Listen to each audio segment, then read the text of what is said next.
ఆ కాగితం బయట పెట్టండి. నంబర్ 2, ఆంధ్రప్రదేశ్ మేము Nallamala Sagar pre feasibility report తయారీ ప్రక్రియను ఆపేసినము అని ఆంధ్రప్రదేశ్ మీకు ఏమైనా హామీ ఇచ్చిందా? కమాన్ బయట పెట్టండి. మరి ఈ రెండు జరగకుండా ఇలా మీటింగ్కి ఎందుకు పోతున్నారు? ఈ రెండు జరగకపోతే మీరు మీటింగ్కి ఎందుకు పోతున్నారు? అంటే తెలంగాణ నీళ్లను ఆంధ్రాకు ధారా దత్తం చేయడానికి పోతున్నారా? రేవంత్ రెడ్డి గురు దక్షిణలో భాగంగా పోతున్నారా? తెలంగాణకు మరణ శాసనం రాయాలనుకుంటున్నారా? ఇది తెలంగాణ తెచ్చిన పార్టీ, తెలంగాణ కోసం పోరాడిన పార్టీ, తెలంగాణ హక్కులకు అన్యాయం జరుగుతుంటే ఒక్క క్షణం కూడా ఊరుకోని పార్టీ. ఊరుకోం. We are the fighters. ఎన్నో త్యాగాల పునాదుల మీద తెలంగాణ తెచ్చినాం.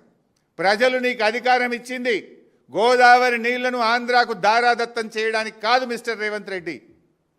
నాకు ఉత్తమ్ కుమార్ రెడ్డి గారు ఎందుకు మౌనం వహిస్తున్నారో నాకు అర్థమైతలేదు.